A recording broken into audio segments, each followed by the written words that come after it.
Gloria a Dios.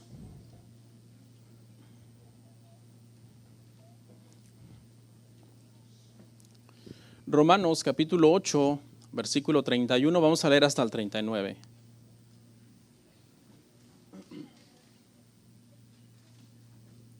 ¿Lo tenemos? Dice la palabra de la siguiente manera: ¿qué pues diremos a esto? Si Dios es por nosotros, ¿quién contra nosotros? El que no escatimó ni a su propio Hijo, sino que lo entregó por todos nosotros, ¿cómo no nos dará también con él todas las cosas? ¿Quién acusará a los escogidos de Dios? Dios es el que justifica. ¿Quién es el que condenará? Cristo es el que murió, mas aún el que también resucitó, el que además está sentado a la diestra de Dios, el que también intercede por nosotros. ¿Quién nos separará del amor de Cristo? ¿Tribulación o angustia, persecución o hambre o desnudez o peligro o espada? Como está escrito, por causa de ti somos muertos todo el tiempo, somos contados como ovejas de matadero.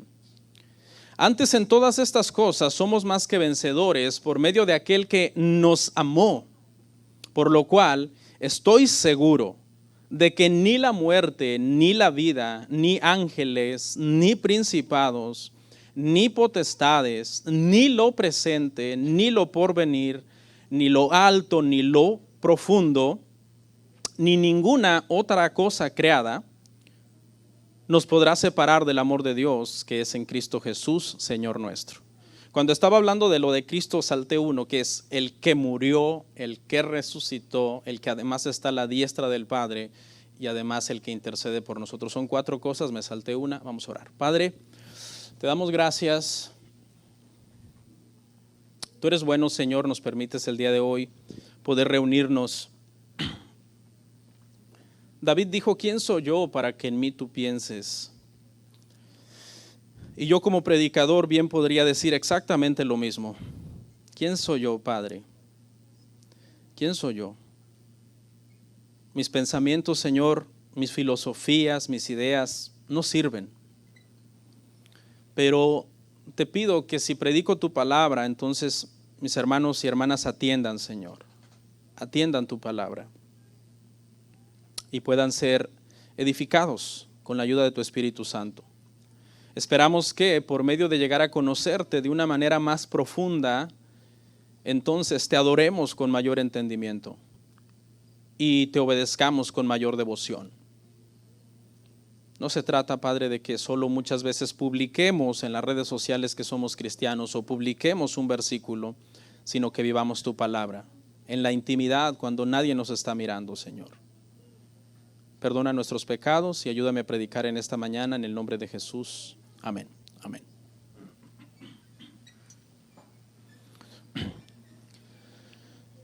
Estamos viendo una serie, hermanos, que se titula Romanos. Romanos. El día de hoy, por la gracia de Dios, es nuestro sermón número 25 de Romanos. Nuestro tema entonces el día de hoy es Romanos, parte 25. El día de hoy, si el Señor me lo permite y termino este sermón antes de que Él venga o antes de que yo muera, estaremos llegando a la mitad exactamente de Romanos. Estaremos terminando el capítulo 8 y restándonos solamente 8 capítulos más de los 16 que este libro contiene. Este capítulo ha sido, no sé si lo ha notado, pero ha sido uno de los más largos, en donde hemos estado ya por 5 temas. El día de hoy es el 5º tema en Romanos capítulo 8, el capítulo por excelencia del Espíritu Santo. Es prácticamente de los 16 capítulos, es el capítulo que más se centra en la persona del Espíritu Santo, quien es Dios, quien es parte también de la Trinidad de Dios. Esta epístola es la carta más larga de Pablo. Sabemos que Primera a los Corintios también tiene 16, pero tiene 3 versículos menos. Romanos acaba en el 16:27 y Primera de Corintios en el 16:24.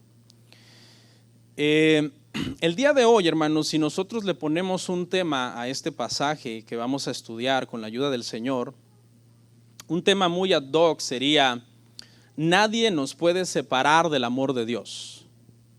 Nadie nos puede separar del amor de Dios. Y ese nadie, hermano, incluye absolutamente nadie. Y es un tema muy importante, hermano. El apóstol concluye este capítulo 8 con lo que prácticamente también podría ser una poesía, prácticamente escrito de una forma poética, los últimos versos de este capítulo 8. Y en este pasaje hay 7 preguntas. Se le llama preguntas retóricas. Una pregunta retórica es aquella pregunta que tiene una respuesta obvia, que el propósito de una pregunta retórica es hacernos razonar. Le doy un ejemplo. Usted llega asoleado a su casa después de trabajar todo el día y de no haber comido bien, de no haber tomado bien agua, y usted llega a casa y su esposa le dice, usted le dice a su esposa, mira, no comí bien, estuve en el sol, estoy cansado. Y su esposa le dice, ¿quieres comer? ¿Quieres agua? Y usted le dice, ¿tú qué crees? Es una pregunta retórica. Usted le está diciendo, obviamente, quiero descansar, quiero agua, quiero comer. El apóstol Pablo, hermanos, en estas 7 preguntas retóricas trata de disipar toda duda que quede en los lectores en Roma sobre el tema de la seguridad de la salvación. ¿Se acuerda que de eso hablamos la semana pasada? La seguridad de la salvación es un tema, hermano, muy mal comprendido. El que quiera entenderlo, vea el tema 24 de la semana pasada, porque estos temas están unidos uno con otro. Pero aún así, aunque tú no hayas oído el tema pasado, este tema es bastante claro. El apóstol Pablo lo que está tratando es de que en aquellos creyentes que les haya quedado un poco de duda sobre cómo Dios escogió desde la eternidad pasada, llamó, predestinó, justificó y santificó a las personas, entonces aquí él trata de razonar con ellos, trata de decirles, ok, ustedes no entienden esta doctrina, ok, razonemos. Yo les voy a hacer unas preguntas y razonemos. Y la primera está ahí en el verso 31, si usted me sigue ahí con su vista, aunque lo tenemos también ahí en pantalla, creo, si lo pueden poner.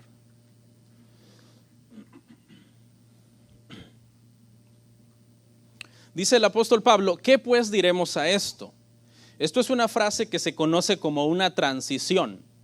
Es una frase que hace una unión entre el tema pasado de la elección de Dios, la doctrina de la elección y la predestinación, con lo que Pablo está a punto de decir. ¿Qué pues diremos a esto? Dice el apóstol. Si Dios es por nosotros, ¿quién contra nosotros? Si Dios es por nosotros, ¿quién contra nosotros? Pablo está tratando de reforzar a los cristianos más débiles en la fe en Roma y que no entendieron el tema de la predestinación, porque el tema de la predestinación, yo creo que el 80% de los cristianos no lo entienden, el otro 10% le saca la vuelta y mejor prefiere evitarlo. Entonces él dice, si Dios es por nosotros, porque él ya ha dejado claramente establecido que Dios es por los elegidos. Dios está con los elegidos prácticamente desde antes de la fundación del mundo, por medio de su elección. Si Dios es por nosotros, ¿quién contra nosotros? Aquí hay una palabra, hermanos, que es un sí condicional. Si Dios es por nosotros, ese es un condicional. Le doy un ejemplo. Si usted le dice a su hijo o a su hija, si te gradúas de high school con honores, te voy a comprar un carro, ¿significa que es 100% seguro que usted le compre el carro? No, porque usted le está diciendo un sí condicional. O sea que es probable que se lo compre si se gradúa con honores, pero también es probable que no se lo compre si no se gradúa con honores. Sería diferente que usted le diga después de haberse graduado con honores, por cuanto te graduaste con honores te voy a comprar un carro. Ese ya es algo, ya hay una seguridad. Ahora, este sí aquí, hermanos, es un sí que no es condicional en el mismo sentido del ejemplo que yo les puse. Porque si lo entendemos así, pareciera que tendríamos que leerlo de la siguiente manera. En el caso que Dios esté con nosotros, ¿quién contra nosotros? Y eso se presta ¿a qué? A un margen de duda, ¿no? En el caso de que Dios esté con usted, ¿quién contra usted? La forma correcta de entender este sí condicional es de la siguiente forma: puesto que Dios está con nosotros. Puesto que Dios está con nosotros, dando una firmeza y una seguridad. Por tanto, puesto que Dios está con nosotros, ¿quién contra nosotros? ¿Quién contra nosotros? Este verso por lo general casi siempre se usa fuera de contexto. En este pasaje hay 2 o 3 versos que casi siempre se usan fuera de contexto, porque la típica persona que usa este verso dice: si Dios está conmigo, ¿quién contra mí? Y lo que a veces las personas implican con ese comentario es: no me voy a enfermar, a mí nunca me pueden asaltar, puedo pasar por una calle llena de vándalos y no me van a asaltar. A mí no me puede pasar nada, puedo manejar quizás de una forma irresponsable y no me va a pasar nada. ¿Por qué? ¿Por qué no le va a pasar nada, hermano? Porque si Dios está conmigo, ¿quién contra mí? Esa es una forma errónea de usar el versículo. En el contexto, Pablo está hablando de salvación. Y en el contexto lo que Pablo está queriendo decir es: si Dios está con nosotros, nos eligió desde la eternidad pasada, nos predestinó, nos llamó, nos justificó y nos santificó, ¿quién nos puede quitar nuestra salvación? Eso es el contexto del versículo, si nosotros lo usamos de una forma correcta. ¿Quién nos puede quitar nuestra salvación? Pablo está diciendo: si el ser más poderoso del universo nos ha elegido para salvación y su voluntad es salvarnos y llevarnos a toda costa a la glorificación, que es nuestro estado final después de morir, ¿quién podrá ir en contra de la voluntad de este ser poderoso? ¿Quién puede hacer algo, atentar en contra de nuestra salvación? Mire lo que dice el Salmo 27:1. Jehová es mi luz y mi salvación. ¿De quién temeré? Jehová es la fortaleza de mi vida. ¿De quién he de atemorizarme? Y ese es el contexto de este versículo. Señor nos ha salvado. Por lo tanto, nosotros estamos seguros en el Señor. Vamos a empezar a formular unas preguntas hipotéticas sobre qué grupo de personas podría amenazar nuestra salvación o la seguridad de nuestra salvación si Dios está con nosotros. Si Dios nos ha salvado, ¿quién puede? ¿Qué grupo de personas puede amenazar nuestra salvación? Ahora, entendemos, hermano, que los hijos de Dios hemos sido salvados eternamente.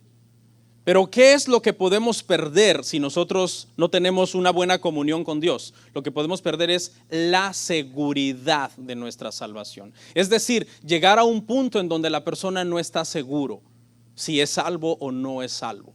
Ese es el problema, hermano.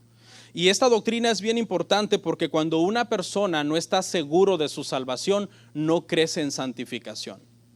Mientras que una persona que ha entendido la doctrina de la salvación y entiende que es salvo, trata de vivir como ¿qué? Como un salvo.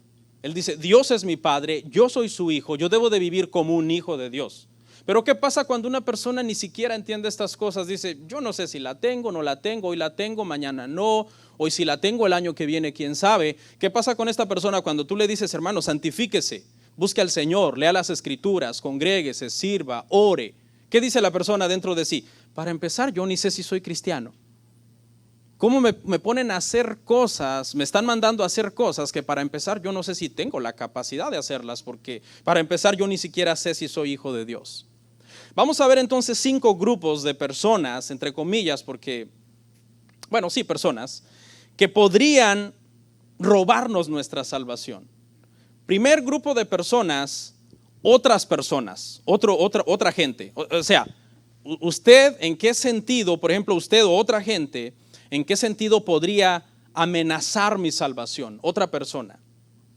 En el siglo I, hermano, una de las sectas enemigas más encarnizadas del cristianismo fueron los judaizantes. Los judaizantes comenzaron a infiltrarse en las iglesias cristianas de las personas que habían sido justificados por la fe en Cristo Jesús y les comenzaron a decir: ustedes no han acabado de ser salvos todavía, porque no pueden ser salvos si ustedes no se circuncidan y no se someten a la ley de Moisés. Entonces esa secta amenazaba la seguridad de la salvación de las personas y que los hermanos que ya habían nacido de nuevo, estaban bautizados y servían en una iglesia y tenían un buen carácter moral como hijos de Dios, pensaran y dijeran: oh, entonces mi salvación sigue en un proceso. Yo pensé que ya se había completado el día que yo nací de nuevo, pero por lo que veo y por lo que esta secta me está diciendo, no está completada, sino que Cristo hizo parte y ahora yo tengo que hacer otra parte, cumplir con un ritual para poder completarla. No falta, hermano, quien surja y nos diga que nosotros no somos salvos. Eso es muy común, hermano. Siempre va a haber por ahí alguien que te diga: tú no eres cristiano, tú no eres hijo de Dios. Por ejemplo, gente de otra religión. Tú platicas con un compañero de trabajo de otra religión, cuyos dogmas dicen que la única forma de ser salvo es si tú eres miembro de esa religión. ¿Qué te va a decir a ti? Que tú no eres salvo. Gente de otras sectas también, los mormones, los testigos de Jehová, cuando compartas con este tipo de movimientos, ¿qué te van a decir? Que tú no eres salvo, porque la única forma de ser salvo es si perteneces a sus movimientos. Otras personas también te pueden decir que no eres salvo. Un día quizás en tu trabajo tú tienes una diferencia con un compañero de trabajo y te dice: usted que tanto presume de ser cristiano, más bien usted ni es cristiano, usted parece el diablo por su conducta. Vamos a suponer que tuviste una reacción no adecuada y te puede, esa declaración de ese amigo, tú puedes decir: wow, espérate, esta persona me está hablando con una convicción y certeza tremenda diciéndome: usted no es salvo, usted no es cristiano.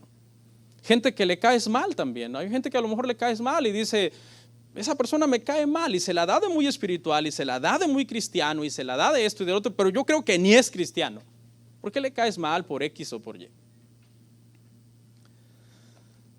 A veces, hermano, nosotros somos muy rápidos para decirle a alguien: tú eres un hijo del diablo. Hace años, a un evangelista que murió en el 2013, G.J. Ávila, hermano, él dijo que toda mujer que usara un pantalón, todo hombre que usara un short, todo joven que jugara un videojuego en los 80s, 90s, cuando apenas salían los videojuegos, o una familia que se sentaran a ver televisión juntos, eran hijos del diablo. Y no lo digo yo, lo dijo él. Usted lo puede comprobar, están en las redes sociales. Por cierto, decir este nombre me puede costar mucha persecución. Pero es la verdad, yo estoy hablando la verdad de lo que él dijo. Ahora analicemos esto. ¿Es esto verdad, hermano? Que cuando un cristiano no se viste de la manera que a ti te gustaría que se vista, o que cuando un cristiano oye un género musical cristiano que a ti no te gusta, o que el corte de cabello de un joven de la iglesia que a ti no te gusta, o que un matrimonio de la iglesia tuvo su conflicto, como es normal, su conflicto, inmediatamente ya nosotros deduzcamos por esa acción de que es un hijo del diablo? Yo no lo creo, porque la palabra no dice eso. La palabra dice más bien que los que somos hijos de Dios no somos perfectos y estamos en un proceso de santificación. Que todos nosotros podemos fallar. Aquí ninguno de nosotros somos exentos de fallar en algo, de fallar en X o en Y. Por ejemplo, yo uso short. Mi esposa algunas veces usa pantalón. Quizás usted tiene familia, nuera, hijas, sobrinas, qué sé yo, que usan pantalón. A lo mejor usted alguna vez ha usado short. Yo veo televisión a veces con mi familia. Mis hijos de repente no tienen celular, pero a veces les prestamos el celular y juegan un videojuego bajo nuestra supervisión. ¿Somos hijos del diablo? Bueno, no sé, quizás alguien aquí dice: sí es hijo del diablo, porque yo estoy de acuerdo con el hermano que dijo eso. O a lo mejor alguien más en redes sociales, alguien nos va a dejar de seguir por las redes sociales por lo que acabo de decir. Uy, no lo puedo creer. La esposa del hermano Bernardo a veces usa pantalón. Hija del diablo, dislike. No sé, porque hay personas, hermano, que tienen sus doctrinas y su entendimiento de cómo son las cosas. Ahora, ¿nosotros qué tenemos que tratar de hacer? Tenemos que tratar de ser bíblicos. Le doy un consejo: no ande diciendo a diestra y a siniestra: fulano es hijo del diablo, fulana es hija del diablo. Eso no nos compete a nosotros. Nosotros no conocemos el corazón de una persona para ver si está convertido o no. El único que conoce el corazón de una persona para ver si está convertido o no es el Señor. Ahora, cuando tú le ves sus fallas y sus defectos a esa persona, pues es normal, porque no ha sido glorificado. ¿Entendemos eso? Yo tengo defectos, yo tengo fallas, usted también. Entonces, consejo número 1, no le ande llamando a cualquiera así, hijo del diablo. Consejo número 2, quitémonos esa costumbre, hermano, antigua, de que muchas veces cuando alguien dice algo que no te gustó, le dices, reprendo al diablo. ¿Se acuerda de eso? Por ejemplo, un hermano te dice en estos días, hermano, ojalá y no le dé el coronavirus, reprendo al diablo, hermano. Entonces, ¿qué estás diciendo? Que el hermano es el diablo. Lo único que el hermano te está deseando es un bien en tu salud. Eso a mí sinceramente me hace sentir muy incómodo que un hermano le diga eso a otro hermano. Esa doctrina salió de que posiblemente el diablo lo está usando en ese momento, como usó a Pedro, ¿no? Pero no, es simplemente un consejo, un deseo de que le vaya bien a una persona. Personas pueden entonces decirnos, tú no eres salvo. Personas nos pueden decir eso. ¿En dónde radica la seguridad de nuestra salvación entonces? En lo que las personas opinen, ¿no? En lo que el Espíritu Santo dice. Romanos 8:16, el Espíritu de Dios le da testimonio a nuestro espíritu de que somos hijos de Dios. Eso es una buena marca. ¿Qué otra marca? ¿Se acuerda? Volteas atrás y miras los 10, 15, 20 años caminando en el cristianismo, cómo has crecido en santificación y te has alejado del pecado. Y esa es una marca muy grande de que tú eres un hijo de Dios. Pero sobre todo lo que diga el Espíritu Santo, porque nuestro corazón es engañoso. Nuestro corazón es engañoso. Es el Espíritu Santo el que da testimonio de nuestra salvación. Así que los que somos cristianos, escuche, no hay persona, no hay secta, no hay religión, no hay nadie que pueda revertir la salvación que Dios ha hecho en esa persona. Por ejemplo, los católicos, hermano, tienen un dogma que dice que ellos están como iglesia en la capacidad de ministrar gracia o de revocar la gracia. Entonces, ellos dicen tener ese poder de decir, si nosotros como iglesia te extendemos la gracia, tú puedes ser salvo. Pero si te la revocamos, hay condenación para ti. Eres un anatema fuera de la iglesia católica. Pero escuche, en este sermón de hoy, espero que nos quede claro que no importa quién diga que nosotros no somos salvos, no importa cuánto dinero tenga dicha iglesia, qué posición religiosa ostente el Papa o qué título tenga, no importa. Nadie puede revocar la gracia de Dios sobre sus hijos. Eso es hermoso.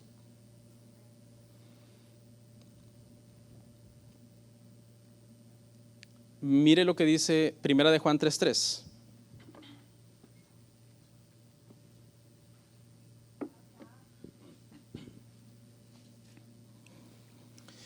Y todo aquel que tiene esta esperanza en Él, se purifica a sí mismo, así como Él es puro.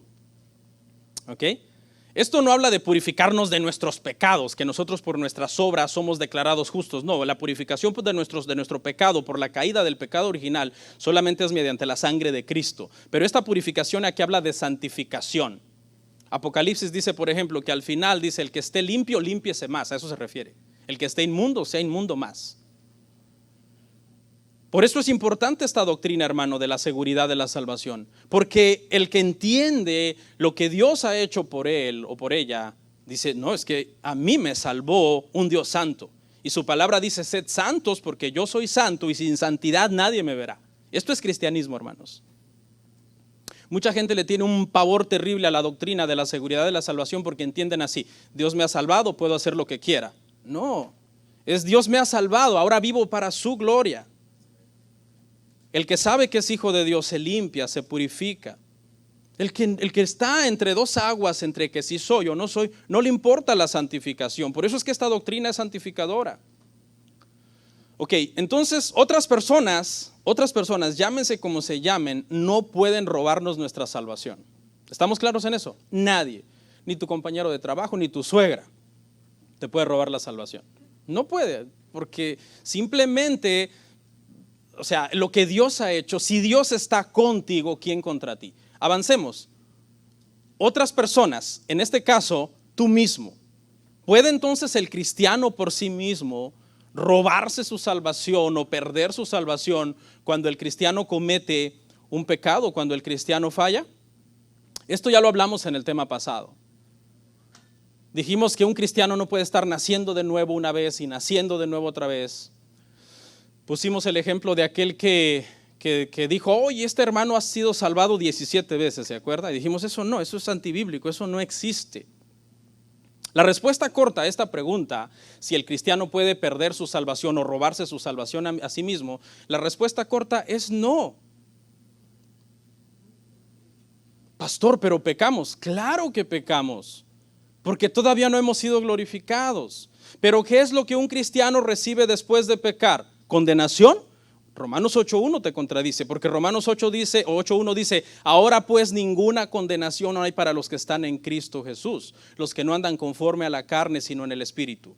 ¿Qué pasa entonces después de que como cristianos pecamos? ¿Qué recibimos? Perdón de Dios. Porque ¿cuál es la reacción inmediata de un cristiano al pecar? Contristado por el Espíritu Santo, redargüido, guiado a toda verdad y a toda justicia, cae de rodillas y pide perdón. ¿Qué va a hacer Dios? No, yo no te perdono. Mire, si Dios fuera orgulloso como nosotros, Dios no nos perdonaría. ¿No le pasa que alguien le hace algo y usted en su orgullo dice, no lo perdono? Gracias a Dios que no eres Dios. Si no, no nos perdonarías nunca. Pero Dios, hermanos, su reacción inmediata cuando nosotros pecamos y pedimos perdón es que perdonarnos. Y lo vamos a ver en la Escritura, hermano, en la palabra de Dios, porque ahí es donde está el peso de esta doctrina. Esta doctrina yo he tomado años para irla dando con gotero a la iglesia, con gotero, por años. Y ya ahora que entramos a Romanos y le estoy dando ya el bistec, todo así bien grueso, un corte grueso, pero ya estamos listos para esta doctrina. Pero esta doctrina es bíblica, hermanos. Esta doctrina nos lleva a la santificación.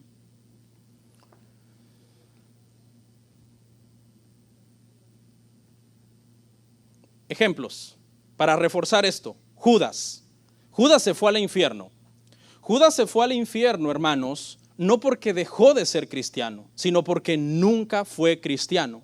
¿Usted cómo sabe, pastor? Bueno, porque la Biblia dice que estaba predicho desde el Antiguo Testamento, que sería el hijo de perdición. Estaba establecido prácticamente. Mucha gente deduce esto: si Judas al pecar se fue al infierno, yo al pecar me puedo ir al infierno. Eso es un error. ¿Cómo lo podemos comprobar? Pedro pecó también, pero Pedro era un hijo de Dios. ¿Qué pasó con Pedro? Pedro se restauró. El mismo Señor Jesucristo le dijo: Satanás te ha pedido para zarandearte como a trigo, mas yo he orado por ti para que tu fe no falte. Y cuando vuelvas, confirma a tus hermanos. No le dijo por si vuelves. No, lo habló con seguridad el Señor. Cuando vuelvas, el Señor ya había pedido por él. Cristo ya había intercedido por él. Pedro pecó, pero nunca dejó de ser hijo de Dios. Eso es algo que usted tiene que entender. Cuando nosotros pecamos, nosotros no dejamos de ser hijos de Dios. Nosotros seguimos siendo hijos de Dios, pero ¿qué es lo que sigue después de que nosotros pecamos? Pues somos contristados. Somos llevados a la humillación, al arrepentimiento, porque el Espíritu Santo de Dios vive dentro de nosotros. Si tú pecas a placer y no sientes dolor, tú debes de dudar seriamente de tu salvación. Si tú pecas y no hay un redarguir, no hay un dolor profundo en tu vida, tú debes decir: hey, esto está grave, yo estoy pecando, y en lugar de sentir dolor, más bien estoy planeando cómo seguir haciéndolo más, en mayor cantidad. El cristiano verdadero puede pecar, pero el Señor lo levantará, será restaurado. Será restaurado. Ahora, si en este lugar hay un cristiano que dice: no, pastor, yo no estoy de acuerdo con usted, yo creo que inmediatamente cuando yo peco me vuelvo hijo del diablo y voy camino al infierno, pues usted contradice las Escrituras, ¿eh? Si usted dice: no, yo no peco, la Biblia dice: el que dice que no peca es ¿qué? Un mentiroso. Entonces sí, pastor, acepto que peco, pero cuando al rato que peque la pierdo, mañana que me reconcilie la recibo, pasado mañana la pierdo y así. No sé en qué momento iré a morir, si cuando la tenga o no la tenga, y eso va a determinar si voy al cielo o al infierno. Entonces hay dos grupos de personas aquí que no nos pueden robar nuestra salvación. Los demás no te pueden robar la salvación. Tú no te la puedes robar a ti mismo.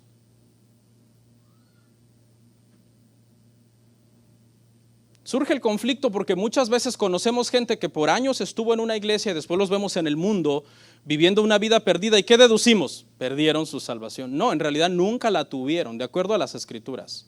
Primera de Juan 2:19. lo lee en su casa. De acuerdo a las Escrituras, salieron, estaban con nosotros y salieron de nosotros para que se manifestara que nunca fueron de nosotros, dijo el apóstol Juan, hablando de la salvación.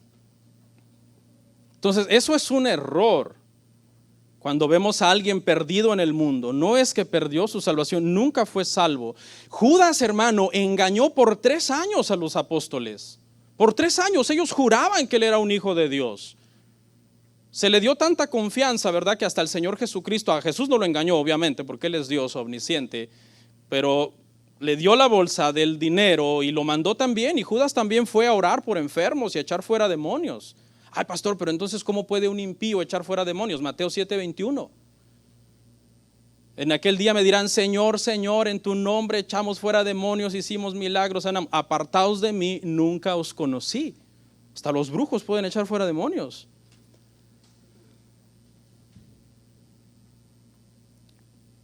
Ahora, otra falacia, la siguiente falacia. Un cristiano puede pecar, pero solamente en pecados pequeños. Porque si peca en pecados ya muy miserables, muy groseros, no es hijo de Dios. Bueno, la Biblia contradice tu postura, 2 veces, bueno, muchas veces, pero te voy a dar 2. Una del Antiguo Testamento y una del Nuevo. En el Antiguo Testamento, David falla miserablemente, cometiendo adulterio, mandando matar a Urías Eteo. Miserablemente.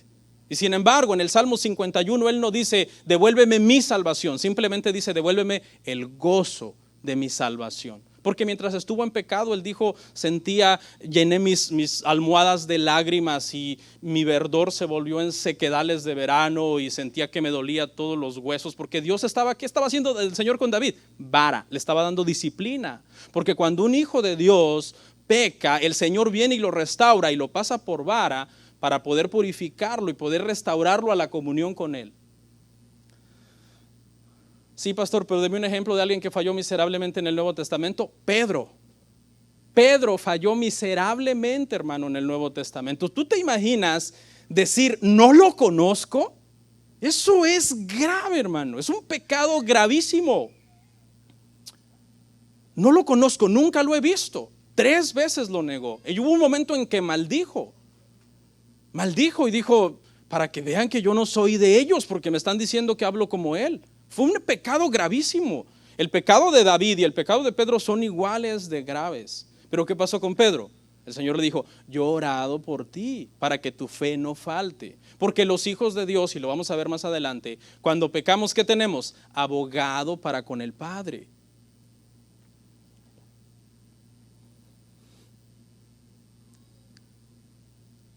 Pastor, pero Dios sí nos puede quitar la salvación, porque estamos viendo un grupo de personas, ¿verdad? Otros no pueden, nosotros no nos la podemos robar a nosotros mismos, somos hijos de Dios. ¿Y qué de Dios? ¿Qué de Dios? Alguien podría razonar así. Bueno, para Dios no hay nada imposible, Dios puede hacer lo que Él quiera. Si Él nos quiere quitar nuestra salvación, entonces Él nos la quitaría. La pregunta que esto crea es, ¿por qué Dios nos querría quitar nuestra salvación? La salvación que le costó la vida de su propio Hijo. ¿Por qué Dios querría ir en contra de su voluntad de salvarnos si Él decidió desde la eternidad pasada elegirnos para salvación? O sea, ¿qué le pasó a Dios? ¿Se volvió un Dios bipolar que ahora cambió de opinión?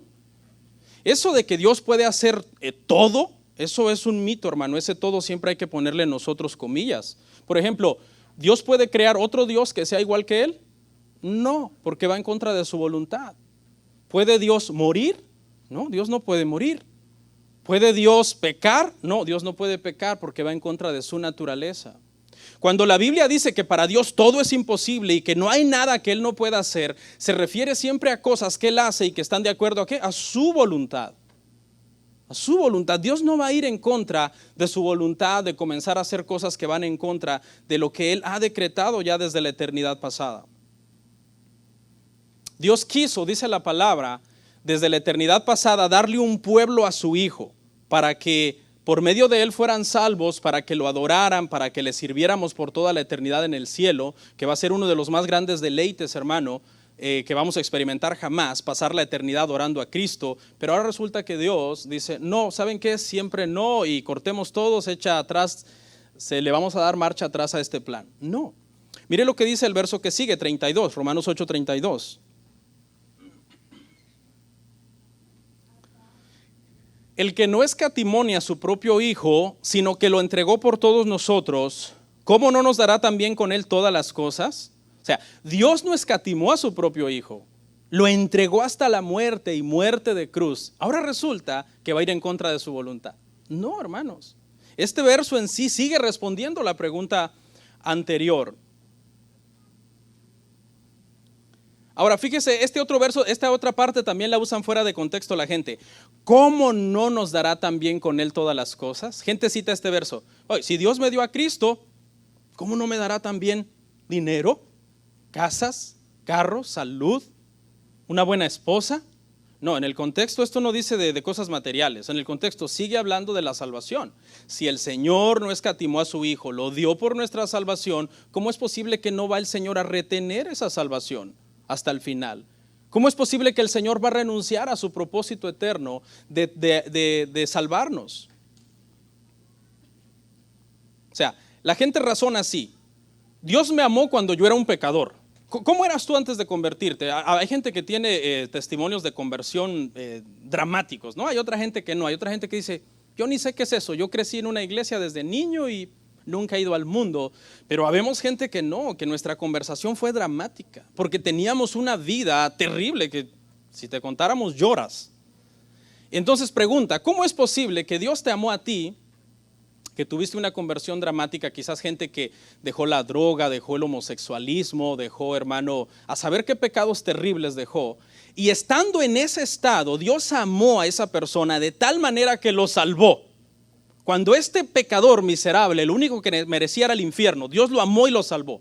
Pero ahora que ya es su hijo y que ha dejado atrás muchos pecados, todavía falla porque no es perfecto, y que es su hijo y que lo ama y que dice, Señor, perdóname, pequé, no debí de haber hecho eso, descuidé la oración, descuidé la escritura, descuidé la comunión con la iglesia. Ahora resulta que a ese hijo Dios le va a decir, no, te perdoné antes cuando estabas podrido, por decirlo así, perdón por la expresión, cuando estabas en la basura, pero ahora que ya eres mi hijo y que has cambiado bastante, no, ahora no te perdono. No, hermanos, para mí eso es una contradicción. Nos amó cuando éramos sus enemigos. ¿Cómo es posible que no nos pueda limpiar cuando somos sus hijos? Razone en eso. Razone en eso, hermano. Esta doctrina es hermosa. Esta doctrina lo va a llevar a usted a amar a Dios más profundamente con el entendimiento correcto. El sacrificio de Jesús en la cruz no solamente nos salva, hermano, nos preserva salvos, nos guarda, nos protege, hermano, el Señor. Tiene cuidado de nosotros. Él tiene un plan para nosotros ya trazado. Mire lo que dice Juan 14:3. Y si me fuere, os preparé lugar. Perdón. Y si me fuere y os preparare lugar, vendré otra vez y os tomaré a mí mismo para que donde yo estoy, vosotros también estéis. Ese es un plan, hermano, que el Señor tiene para nosotros. Él se fue, pero Él se fue, hermano, a hacer varias cosas. Más adelante vamos a ver varias cosas que Él se fue a hacer. Pero la que vemos ahorita inmediatamente es que se fue a preparar lugar para nosotros. Para que donde Él está, dice, bueno, quizás donde yo estoy, quizás ustedes estén. No, Él habla con certeza. Para que donde yo estoy, vosotros también estéis. Y ahí pasemos la eternidad con Él. Ese será nuestro mejor viaje, hermano. Nuestro mejor viaje es la muerte, aunque usted no lo crea. Es el mejor en todos los sentidos. Será un viaje sin dinero. No necesitas dinero para ese viaje. La familia hay que se las arreglen ellos con los gastos funerales. Tú no necesitas dinero. Sin maletas, no necesitas preparar ropa, ya no te va a servir. No necesitas transporte, no necesitas reservar hotel. No necesitas llevarte a tus mejores amigos en ese viaje. Porque allá el Señor ha preparado un lugar para que tú llegues y ese lugar tendrá todo lo que tú necesitas. Y los amigos allá ni falta te harán, hay que lleguen después, si es que son cristianos. Pero con llegar a estar en su presencia será más que suficiente. Ese es el mejor viaje de nuestra vida. Y el Señor Jesús ya se fue a prepararnos lugar para que donde Él está, nosotros estemos. Si el Padre escatimó a su propio Hijo, ¿cómo no cuidará nuestra salvación el Señor?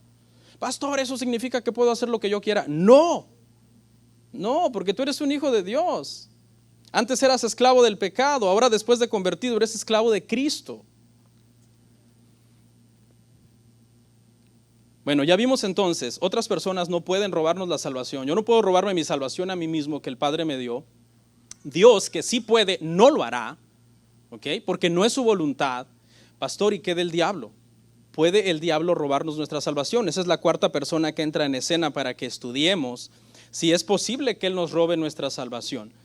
Y quizás inmediatamente comiencen a saltar textos fuera de contexto en nuestra mente, ¿no? Porque sabemos lo que la Biblia dice del diablo. Por ejemplo, lo llama el acusador de los hermanos.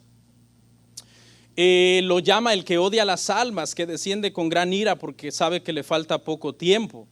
Usted comienza a razonar y a decir, bueno, el diablo casi destruyó a Job, zarandeó a Pedro.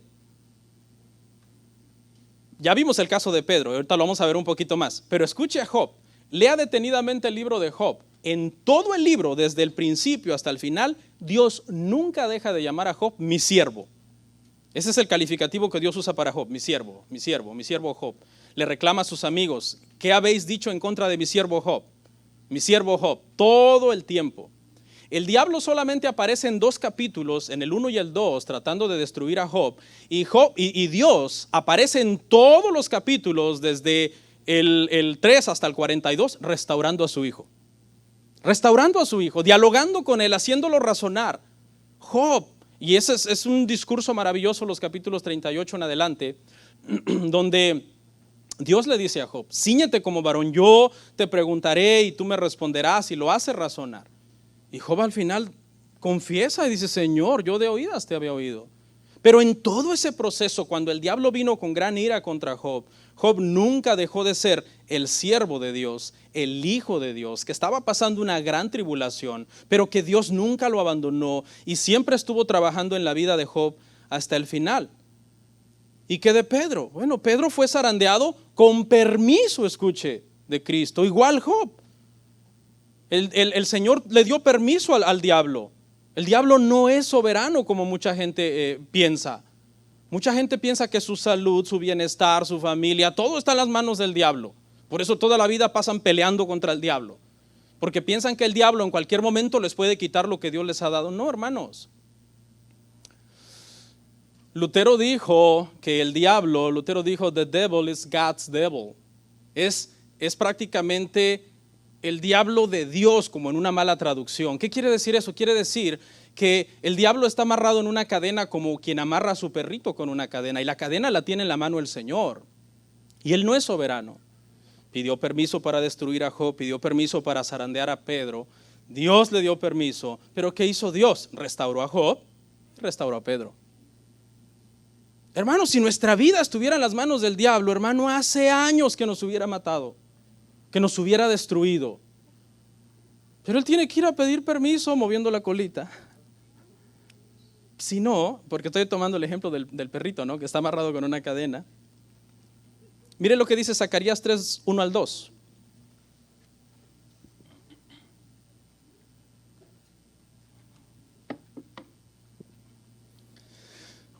Me mostró al sumo sacerdote Josué, el cual estaba delante del ángel de Jehová, y Satanás estaba a su mano derecha para acusarle. Y dijo Jehová a Satanás, Jehová te reprenda, oh Satanás. Jehová que ha escogido a Jerusalén, te reprenda. ¿No es este un tizón arrebatado del incendio? Eso es lo que somos los cristianos. Sin maltratar el verso, si nosotros le damos una aplicación a los cristianos de este verso, nosotros somos eso literalmente. Somos los que estamos nacidos de nuevo, tizones que fuimos arrebatados del incendio. Íbamos camino al infierno, eso quiere decir. Y el Señor metió su mano y nos sacó de ahí. Y ahora que tenemos todavía vestiduras viles, porque dice que el que estaba siendo acusado tenía vestiduras viles, lo cual habla de nuestras fallas, de nuestros pecados todavía, porque no hemos sido glorificados. Satanás pretende acusarnos a los hijos de Dios basado en eso. Cuando usted falla, cuando usted peca, el diablo puede acusar. Pero ¿sabe qué pasa? ¿Quién reprende al diablo? Jehová. Jehová te reprenda. Le dice, y alguien dirá, ¿cómo es eso que Jehová dijo, Jehová te reprenda? Bueno, porque sabemos que en Dios hay una pluralidad, ¿verdad? Dios es plural, ¿no? O sea, Padre, Hijo, Espíritu Santo, un solo Dios en tres personas. Entonces, hermano, somos personas que íbamos camino al infierno, arrebatados de ese incendio. Somos tizones no perfectos, que todavía hay vestiduras viles en nosotros. Pero ¿quién reprende al diablo por nosotros? Dios mismo. Porque Dios mismo nos protege de ese odio que Satanás puede tener en contra de los cristianos y en contra de los hijos de Dios.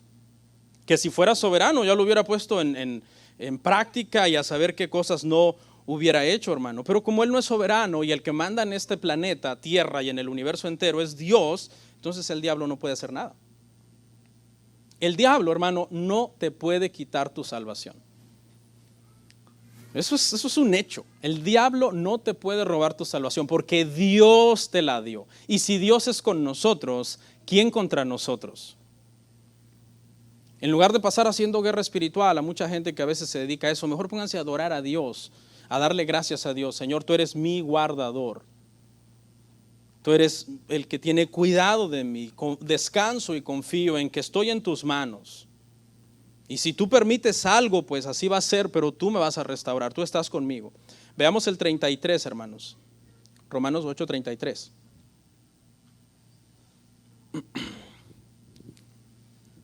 Y recuerde que estamos reforzando el asunto. ¿Quién acusará a los escogidos de Dios? Dios es el que justifica. ¿Quién acusará?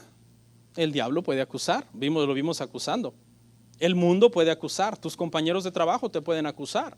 Es más, tu misma pareja te puede acusar.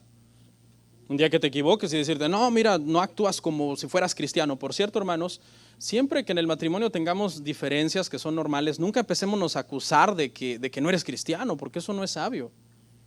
Déjale su trabajo al diablo. No hagas el trabajo del diablo. ¿Quién acusará a los escogidos del Señor? El diablo puede acusar, pero Dios es el que justifica. Ahí está el problema, hasta ahí llegó el diablo. ¿Quién acusará a los escogidos de Dios? El diablo lo puede hacer, pero ¿cuál es el detalle? Dios es el que justificó, y si Dios es el que justificó, ¿quién contra nosotros? Ese justificó, sabemos, hermanos, que habla de que Dios nos declaró legalmente justos ante Él por nuestra fe en Cristo Jesús. Y a esos que Dios justificó, Romanos 5:1 nos dice que ahora paz tenemos para con Dios por medio de nuestra fe en Jesucristo. Y Romanos 8:1 dice que esos que justificó, ninguna condenación hay para ellos porque están en Cristo. Ahora, aquí quiero hacer una aclaración. Y es que algunas veces una acusación del diablo puede ser verdadera. O sea, porque todavía tú fallas, ¿verdad? Somos conscientes de eso, que todavía fallamos. Algunas veces el diablo puede estarte acusando diciendo la verdad. Señor, fulano, mira, trató mal a su esposa. Y tú te reprendo, diablo mentiroso. El diablo, no, es la verdad, tú lo hiciste. Está diciendo la verdad el diablo. Ok, pero ¿cuál es el detalle de esa acusación aunque sea verdad? Bueno, el detalle es que para ti ya no hay condenación, sino después de esa acusación, cuando te arrepientes, ¿qué hay? Perdón. El diablo piensa, ahorita va a ver, se las va a ver con Dios. Y viene y te acusa. Y tú dices, Señor, es cierto. O sea, sí, te puedes tú sentir acusado. Tu conciencia te puede denunciar que hiciste algo mal. Perdóname, Señor. El diablo pensó que ibas a recibir condenación y recibiste perdón. Simple y sencillamente porque eres hijo de Dios. ¿Por qué siempre recibimos perdón los hijos de Dios? Bueno, porque somos hijos de Dios. En nuestra nueva naturaleza, nuestra petición de perdón siempre es sincera. Siempre venimos a Dios con sinceridad, porque es el mismo Espíritu Santo el que nos trae. Dice que Él mismo intercede por nosotros con gemidos indecibles para que digamos, Abba, Padre. Es una oración guiada por el Espíritu Santo. Por eso es que siempre vamos a recibir el perdón del Señor, porque estamos justificados. Y aquí voy a decir algo que siempre le causa conflicto a una persona. Cuando alguien tiene un mindset legalista de que por cualquier pecado ya perdió su salvación, esto que voy a decir le causa mucho conflicto. Y es que en la cruz del Calvario, cuando nosotros fuimos justificados, la sangre de Cristo pagó por nuestros pecados pasados, presentes y futuros. Y aquí está el problema, que cuando la gente oye que Dios pagó por tus pecados futuros, entiende que ahora puedes hacer lo que quieras porque ya están pagados. No es eso. Lo que simplemente significa este verso es que el pecado que tú vas a cometer hoy más tarde o mañana o la semana que viene, Cristo ya no tiene que ir a la cruz otra vez. Porque Él ya fue hace 2000 años. Y cuando tú peques la semana que viene, como la sangre de Cristo pagó por los pecados futuros, cuando tú caes de rodillas pidiendo perdón, tienes garantizado ¿qué? El perdón. Eso solamente significa eso, esa declaración. Pero mucha gente la oye y se asusta. Ay, ¿cómo es eso que ya Cristo pagó por mis pecados futuros? Pues claro, porque si no hubiera pagado por los pecados que vas a cometer la semana que viene, entonces Cristo tendría que ir una vez más a la cruz a pagar por ellos. Y aquí surge la pregunta número 5. Ok, entonces otros no pueden, yo no puedo, Dios no quiere quitármela. El diablo no puede, el diablo está limitado, su poder es limitado. ¿Y qué de Cristo? Cristo mismo, el que fue a la cruz y Él pagó. ¿Qué si Él se enoja conmigo? Y Él dice, ¿sabes qué? Yo me arrepiento de haber muerto por ti en la cruz, yo te la quito. O sea, ¿qué de Cristo? Vamos a ver el verso 34. ¿Quién es el que condenará? Cristo es el que murió, mas aún el que también resucitó, el que además está a la diestra de Dios, el que también intercede por nosotros. ¿Quién es el que condenará? Pablo va armando su argumento y diciendo, miren, o sea, Dios no escatimó a su propio Hijo, si Él por nosotros, ¿quién contra nosotros? ¿Quién acusará a los escogidos de Dios? Si Dios es el que justifica. Y luego dice, ¿quién condenará entonces? Sería una contradicción que Cristo nos condenara, sería tanto como anular su obra en la cruz. Sería tanto como Cristo diciéndole al Padre, porque sabemos que siempre hemos dicho esto, ¿no? Aunque no hay un verso claro que lo diga, pero siempre hemos entendido así, que hubo una reunión intratrinitaria en el cielo y que cuando Adán cayó, el Padre, el Hijo y el Espíritu Santo se pusieron de acuerdo y dijeron, bueno, la redención va a ser por medio del Hijo. Aunque claro, esa reunión tuvo que haber sido, ¿qué? Si somos bíblicos, antes de que Adán cayera, ¿no? Porque por eso es que Cristo había sido ya destinado para ser el Cordero de Dios que quitara el pecado del mundo desde antes de la fundación del mundo, primera de Pedro. Y entonces que ahora Cristo le dice al Padre, ¿sabes qué, Padre? Siempre no. Siempre no. Porque mira, esta persona falló. Si Cristo fuera así, Él no hubiera restaurado a Pedro. Gracias a Dios, escuche, gracias a Dios, no lo digo con jactancia, en 18 años en el cristianismo, todavía no he cometido un pecado tan horrendo como el de Pedro. Todavía no, de negar a Cristo. Alguien diría, pero puede, quizás si un día me ponen una pistola y me dicen, niégalo, niégalo. Lo dejamos en suspenso. En el siglo I, hermano, cuando los cristianos fueron perseguidos por Roma, hubo cristianos que se acobardaron. Y cuando ya estaban a punto de echarlos a los gladiadores, siempre vemos historias heroicas, ¿no? De cristianos que murieron como mártires, y es gloria a Dios por eso. Pero también la historia relata de cristianos que negaron a Cristo y dijeron, no, yo niego a Cristo. Y después cuando pasó la persecución y la iglesia sobrevivió, muchos sobrevivieron y la iglesia continuó, esos cristianos vinieron a la iglesia y le dijeron a la iglesia, perdónennos. Al mero momento cuando ya miramos las bestias y los gladiadores, nos acobardamos y lo negamos. Por favor, perdónenos y recíbanos otra vez en la congregación. ¿Qué caso, hermano? Yo creo que muchos aquí dirían, no, que se vayan al diablo, que se vayan al infierno. Pero Dios, hermano, perdonó a Pedro, que lo negó. Sí. Entonces decía yo que yo no he cometido un pecado a ese nivel todavía. Quizás usted tampoco, no ha negado al Señor.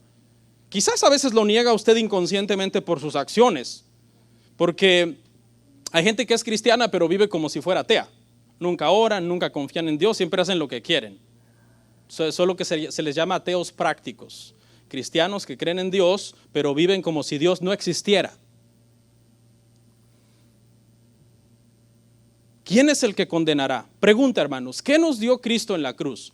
¿Vida temporal o vida eterna? La Biblia dice que nos dio vida eterna. Mire lo que dice Juan 10:28.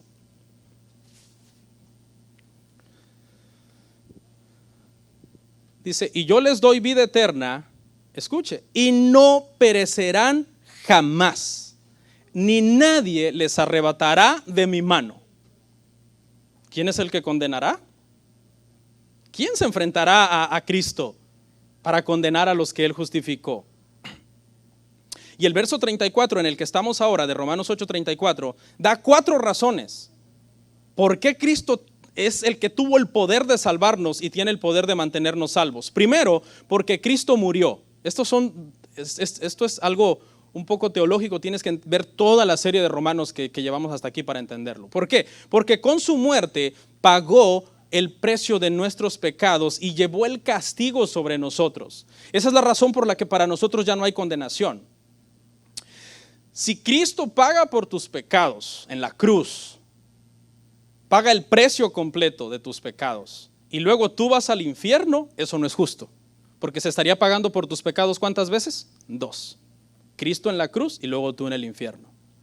Entonces la muerte de Cristo es una doctrina bien importante porque quitó el castigo de nuestros pecados. Cuando Él recibió todo el castigo del Padre, quitó el castigo que nosotros hubiéramos recibido si íbamos a ir al infierno. Por eso no hay más condenación para nosotros. Pero también resucitó. Y acuérdese que la resurrección de Cristo, estamos en el verso 34 de Romanos 8, la resurrección de Cristo fue la victoria total de Cristo sobre el pecado. Fue el amén del Padre a la obra de redención de Jesucristo. La resurrección de Cristo fue la muerte de la muerte para nosotros. No hay muerte para nosotros más, muerte eterna. Hay muerte natural. ¿Y qué dijimos que será? El mejor viaje de nuestra vida. A la familia le va a doler y a nosotros también. La muerte es dolorosa porque es un proceso donde se desprende lo espiritual de lo material y eso duele. Y nos da miedo, es normal. Nos causa preocupación pensar en eso. Pero una vez que eso pase, realmente la vida eterna que el Señor nos ha dado, hermano, es maravilloso. La resurrección de Cristo, hermanos, entonces es una victoria total. Aprendimos en el capítulo 6 y 7 que nosotros cuando nacimos de nuevo morimos en Cristo, ¿verdad? Y resucitamos con Cristo. Y por eso somos nuevas criaturas. Tercero, además está la diestra de Dios. Y esto es señal de la aprobación del Padre. De la obra de salvación que Cristo hizo por nosotros, el Padre lo premia dándole este lugar de preeminencia, de honor a su diestra, porque dice que Él se humilló hasta lo sumo, se hizo obediente hasta la muerte y una muerte de cruz, por lo cual el Padre le exaltó, le dio un nombre que es sobre todo nombre, para que en el nombre de Jesús se doble toda rodilla de los que están en los cielos, en la tierra, debajo de la tierra, y todo nombre confiese que Jesucristo es el Señor para la gloria de Dios Padre. Por eso está a la diestra del Padre. Y está sentado porque ha terminado. El sumo sacerdote levítico no tenía asiento en el lugar santo porque nunca terminaba. Porque siempre tenía que estar ofreciendo siempre los mismos sacrificios por los mismos pecados del pueblo. Pero Cristo, hermanos, ofreció un solo sacrificio, una sola vez y para siempre. Y cuarto, además de que Cristo murió por nosotros, resucitó triunfando sobre el pecado, está sentado a la diestra del Padre, el Señor intercede por nosotros, hermano. Cuando tú pecas, el Señor intercede por ti. Así como intercedió por Pedro, así como oró por Pedro, el Señor ora por ti. El Señor intercede por ti. Su obra de expiación está terminada, está sentado porque terminó, pero su obra de intercesión sigue. Y esa obra de intercesión del Señor Jesucristo seguirá por todos los que Él ha salvado hasta que estemos plenamente seguros junto a Él en la eternidad. Terminará. Mientras tanto, tenemos su intercesión garantizada. Cristo no es que se duerme, ay, me dormí, no oré por ellos, como nos pasa a los humanos. Les soy sincero, a veces alguien me ha pedido oración, a veces se me ha olvidado, después digo, no he orado por una persona. Pero a Cristo no se le olvida nunca, hermano, interceder por nosotros. Por eso, hermanos, aunque los pastores tenemos el trabajo de pastorear la iglesia y de velar por la iglesia, siempre, hermanos, antes de correr a uno como pastor, primero doble rodillas y caiga ante Cristo, dándole gracias y pidiéndole, Señor, ayúdame, ayúdame. Mire lo que dice Primera de Juan 2:1.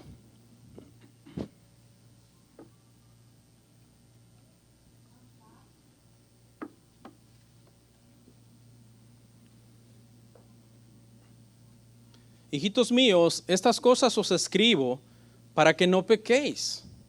Y si alguno hubiere pecado, abogado tenemos para con el Padre, a Jesucristo el justo. En primer lugar, en la carta, Juan hace un llamado a la santificación. Traten de no pecar, traten de vivir como hijos de Dios. Pero como entendemos que no hemos sido glorificados, cuando pequen, no es la voluntad de Dios. Va en contra de Dios, va en contra de su santidad. Pero confíen porque tienen un abogado con cuya intercesión destruirá toda acusación del diablo, del mundo, de la gente que te quiera acusar que no eres hijo de Dios. Si Cristo está orando por mí, intercediendo por mí ante el Padre, porque yo por 18 años he dado testimonio de caminar como un hijo de Dios, ¿por qué habría yo de dudar de mi salvación? No tiene sentido.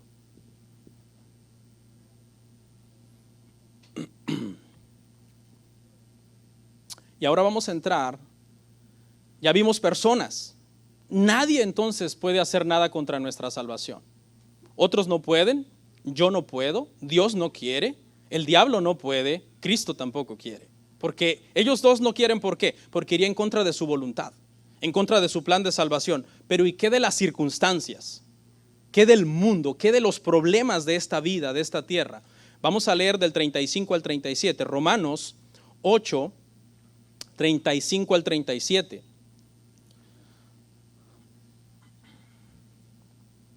Dice así: ¿quién nos separará del amor de Cristo? ¿Tribulación o angustia o persecución o hambre o desnudez o peligro o espada? Como está escrito: por causa de ti somos muertos todo el tiempo. Somos contados como ovejas de matadero. Antes, en todas estas cosas somos más que vencedores por medio de aquel que nos amó. Ya dejó establecido que no hay personas que puedan robarnos nuestra salvación. Pues Dios mismo la cuida, Dios mismo la guarda.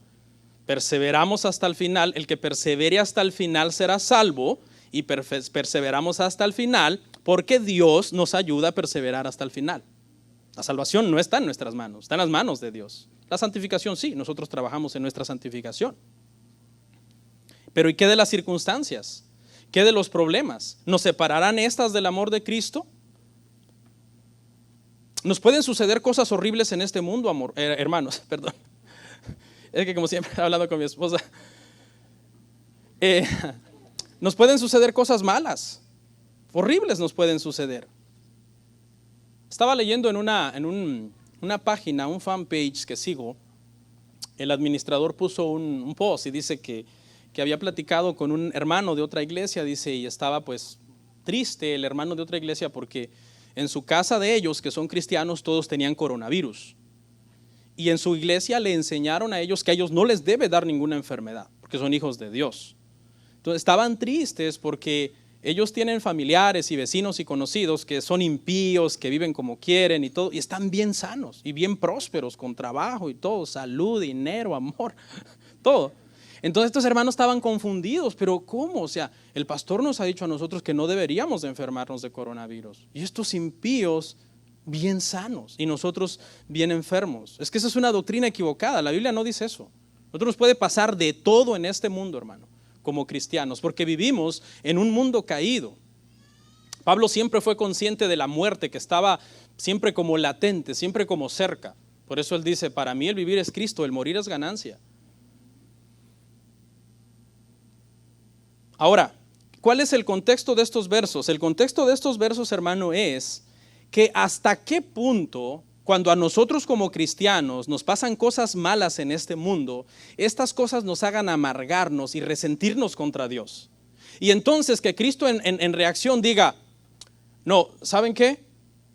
La verdad que su resentimiento contra mí, su amargura porque les ha ido mal, ha acabado con mi amor por ustedes.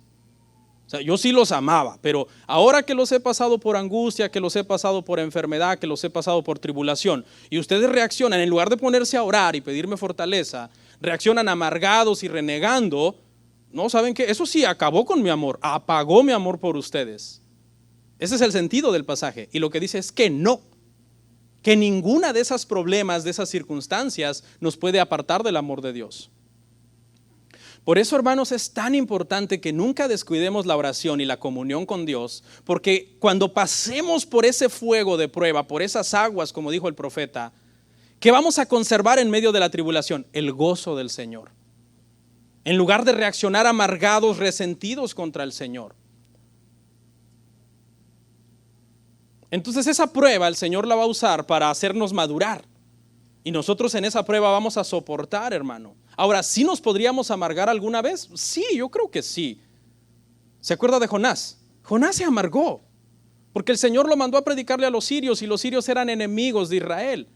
Cuando el Señor manda a Jonás a predicarle a los sirios, ya los profetas Isaías y Jeremías habían dicho que en un futuro los sirios iban a invadir Jerusalén y a destruir Jerusalén.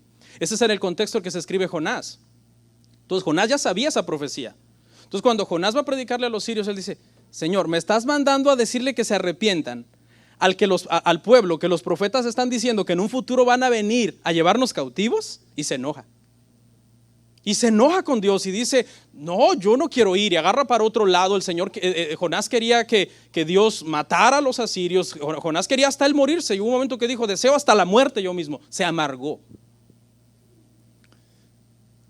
Y hay gente, hermano, hay cristianos que a veces agarran una actitud así y se enojan contra todo lo que represente a Dios, se enojan contra la iglesia, contra el pastor, se alejan de los cristianos, tan amargados, tan resentidos a veces.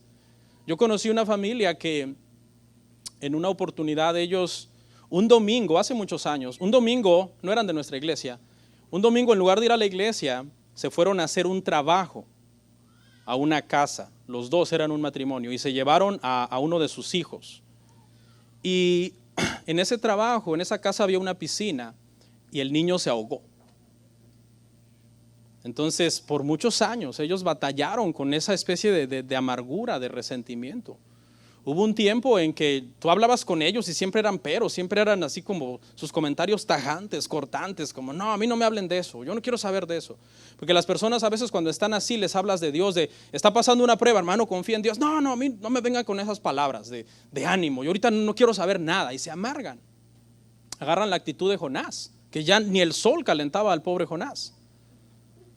Pero ¿sabe qué? Esa familia perseveró, hermano. Sí estuvieron en un proceso fuerte de luchando: Señor, ¿por qué lo permitiste? ¿Cómo es posible? Nuestro hijo. Y hoy están en las cosas de Dios. O sea, llegó el momento en que su corazón, que se había endurecido, fue quebrantado por el amor de Dios, y reconocieron y le dieron la gloria al Señor por todo lo que había sucedido. Entonces hay una serie de cosas, hermano. Por ejemplo, rapidito, porque se me fue el tiempo.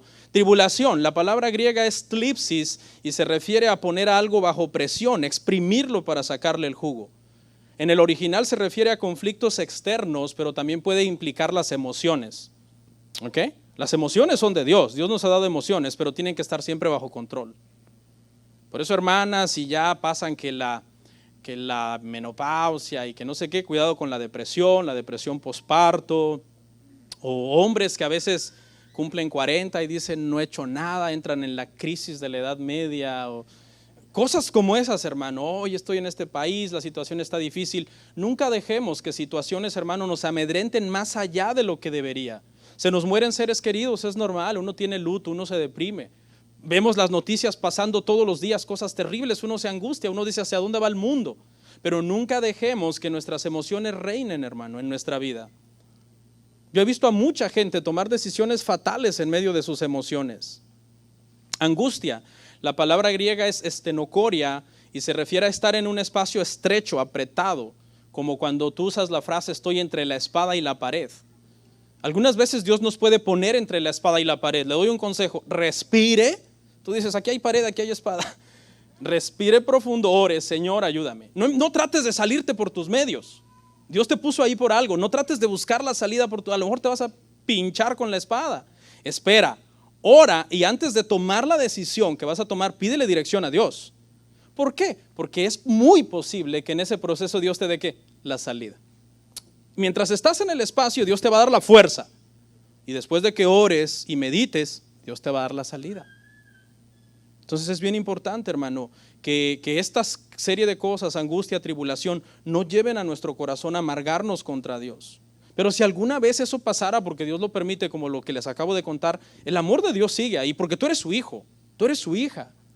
Y sigue ahí. Claro, va a llegar un momento en que Él va a quebrantar el corazón y te va a traer, con lazos de amor te va a traer a ti, porque es que eres de Él. Te escogió desde antes de la fundación del mundo. Nadie te puede arrebatar de su mano. Te dio vida eterna, no vida temporal. Persecución se refiere a ser perseguido por Cristo. Esto era muy común en el siglo I. Dios siempre utilizó las persecuciones para la expansión de la iglesia. Cuando la iglesia en Hechos, la iglesia en Jerusalén se acomodó y como que el Señor les dijo, vayan a prediquen a todo el mundo, prediquen el evangelio, y se acomodaron en Jerusalén y no iban, el Señor levantó una persecución terrible y se fueron a predicar por todo el mundo.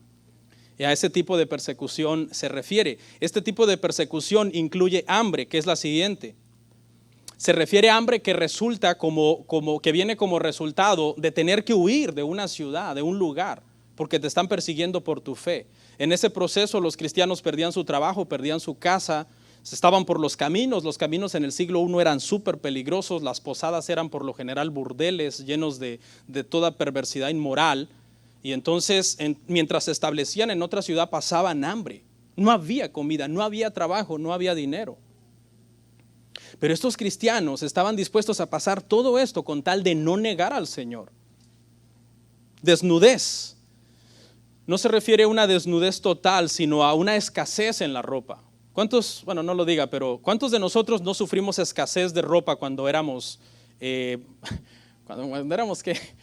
cuando estábamos allá en nuestro país quizás, ¿no? Yo sufrí escasez de ropa. Yo recuerdo haber tenido un solo par de jeans, un solo par de calcetines que los tenía que lavar todos los días. Iba a la escuela, jugaba fútbol, se me ensuciaban, regresaba, los lavaba, los ponía a secar y al otro día me los volvía a llevar hasta que se rompían. Bueno, pero yo no sé cuál fue su historia de terror de usted.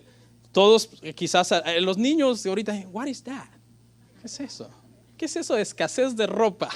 ¿O qué es eso de hambre? Nuestros niños no saben qué es tener hambre, hermano. 3, 4, 5 días sin comer, ¿no? Pero esta desnudez habla de escasez, habla de que muchas veces las personas pasaban frío, ¿sí? Pasaban frío, sufrían bajo las inclemencias del tiempo. A causa de esa desnudez, hermanos. Apoyemos las misiones, hermanos. Aquí el grupo de misiones está apoyando a los pastores. Apóyenlos, por favor, porque es una forma de aportar quizás para alguien en nuestros países. Peligro se refiere a estar expuesto a todo tipo de peligro. Maltrato.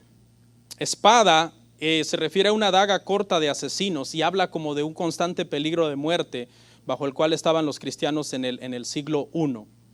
Pablo habla con toda certeza de estas cosas, habla de primera mano porque él las pasó todas. En 1 Corintios 11, 23 al 27 lo ve en su casa, él da una lista de sus sufrimientos como apóstol. Dice naufragios 2 veces, mordido de una serpiente 1 vez, traicionado por los de mi ciudad, por los de otra ciudad, por los falsos hermanos, en peligro, en hambre, en desnudez, en espada, en un montón de cosas. Dice apedreado 2 veces, descolgado por una pared, en una canasta, o sea, todas las cosas, expulsado de las ciudades.